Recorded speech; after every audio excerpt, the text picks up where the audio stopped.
So these are a list of the materials. I'm going to have a list down below in the description, but you have a 20 amp extension cord. You have Romex. On Amazon, it only came in small, so it was 25 feet. So that's what I have. I'm probably going to have extra. You want a box for the inside for your outlet to go into. Wire cutters and strippers. You want one of these to be able to test to make sure that you have wired your outlet correctly. Then this is going to be the actual outlet outside. And this is safe for the outdoors. It'll probably be similar to where your shore power hooks into. 20 amp outlet for inside, and you'll notice definitely want to make sure it has the ground. So white and black plus the ground, which is green on here. Outlet cover, and then because the bottom of this is round, in order to be able to get into my camper, I have to drill a hole. So I have this bit right here, which I'm thinking this might be slightly too small. This is 1.5 inches. I probably need more like 1 3/4 inches. But I'm going to make do with that because it's what I have. So I'm going to put a list down below of where I got all this stuff, and we'll get to it here. Hey everyone, so this is my first official YouTube video. So I watched a video by RV Geeks recently, in which it's either a fifth wheel or a C-Class that he has, and he put in a dedicated 20 amp outlet, for the sole purpose of having an extra source of power other than your typical 30 or 50 amp shore power. Did you ever notice there's the dual outlet? Looks pretty much like this, except heavier duty, coming out of your shore power in the box. The reason why I'm doing this is because I'm in upstate New York right now. I have been camping here. I travel for work, and it's super frustrating when you're trying to either blow dry your hair, or you might want the fireplace on. And you have to be really careful of what you run, otherwise you'll trip the breaker. Like me, last weekend, I tripped the breaker while I was sleeping. So the breaker tripped, and I happened to run out of propane. So I woke up and it was 45 degrees in here. So I got really mad. And I happened to stumble across his video. So I'm going to do something similar, except I have a travel trailer. Mine is a Coachman Freedom Express. It's a 37 foot. So for any of you who might have a Coachman or a similar travel trailer, I'm just going to show you a video. There's going to be little snips here and there because I'll probably have to edit this pretty well, of what I'm going to do. But I'm going to give you an overall, an overview of the materials that I'm using. All right, so I'm outside my rig. I'm just scoping out now where to put the outlet. I've already discovered a few places where I can't, which I'll show you from the inside.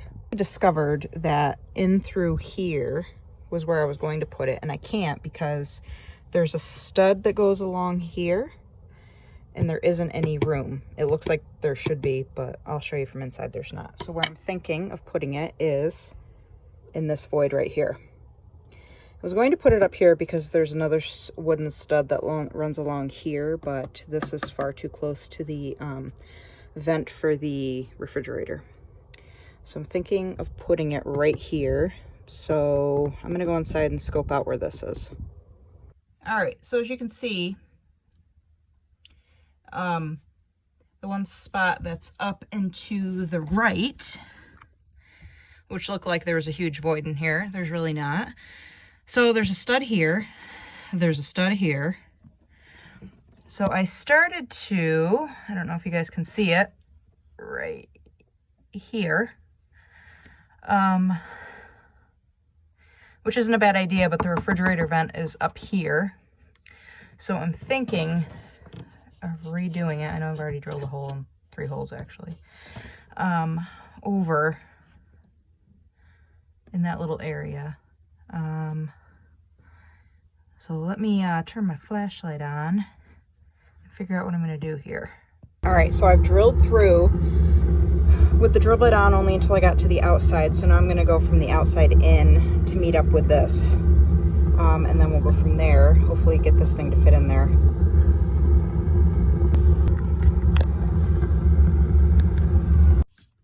All right, so that was quite the adventure. So rather than going all the way to the store and getting a whole new, larger bit, bigger one than this, I remembered that I had my Dremel tool. So what I did was I went out and got my Dremel tool, and it's the one with the round sander attached to it. Unfortunately, I left it outside. So I used that and just kept scoring around the inside of the hole until it got just that much big. I only needed to go about 1/4 of an inch, just until it got big enough that the end of the outlet would fit into it, which I finally got it to that. Took a little bit. I didn't do a video portion of it, but I got my other tool out, this guy. And this is what I use to cut into the board. So I will show you here in a second what that looked like. So I put the blue outlet against that and then just trace the overall size of it. Let me get the outlet here. Okay. So I put it up against there. I traced the outline of it just within a little bit. I went slightly smaller so that those tabs would be able to stick out, because remember, it goes in like this. I cut that out. What you're going to want to do next is pop out one of these boxes. Now, since mine's going vertical like this, I popped out one of the top ones. I don't really think it particularly matters which one you do. You then want to look on the back of, let me get rid of that. You then want to look on the back of your outlet, and it will literally tell you right here how much you need to strip off the end of the wires. So that is about what I did on all 3 of these, black, white, and the ground in the middle. So then what you're going to want to do is take a pair of needle nose pliers and hook the end of it, so that you can hook around each one of these. Ground, silver is white, and gold is for the black wires. So I'm going to go, and it even says there, white wire on silver, and then hot, which is the gold for black, just in case you're doing this and can't quite remember. So you want to feed it into the end of this box. You want to make sure that you have about 1 inch of the Romex sticking into this. Now, it's important to note we've overbuilt this so that it can handle whatever voltage you might put into it and not overdo the outlet, which would cause a fire. It's better to have it too large than too small and not be able to handle the wattage, potentially causing a fire. So I'm going to bend the end of these, and then I will put the video back on and show you what that looks like. All right, so this is what it wound up looking like. The ground, the hot, and the white wire. It definitely was not as easy as RV Geek's video made it sound. Bending those wires, because of how thick of a gauge they are, is definitely more challenging than I anticipated. So now I'm going to feed it through that hole right there, and then I'm going to have it poke out the hole out there to the outside. I had to put this up because my cat is trying to crawl into here. Not good. And then I'm going to power into here. So I'm going to feed that through, and then I'll go outside and show you how I'm going to do this.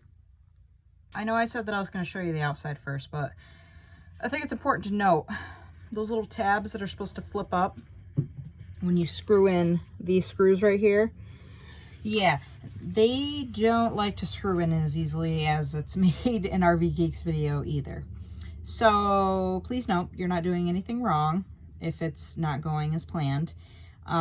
They just seem to screw in more difficult than it appears in his tutorial. But you will get it and you'll know when it's in because these edges won't pop out anymore and it will be in there secure. So I have, this is my Romex. This is the one to my shore power.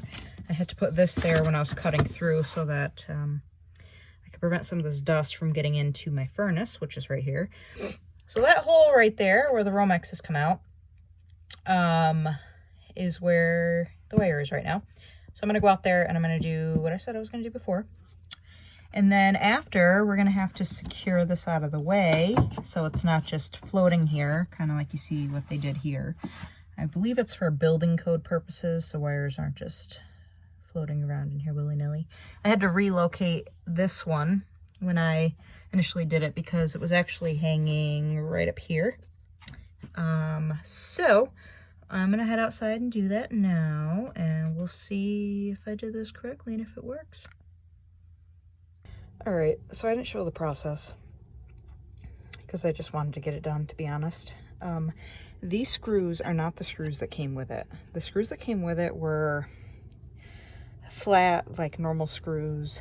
These are more of self-tapping screws, which I use because I want this to stay on the outside of my RV, and I didn't want to have to drill pilot holes.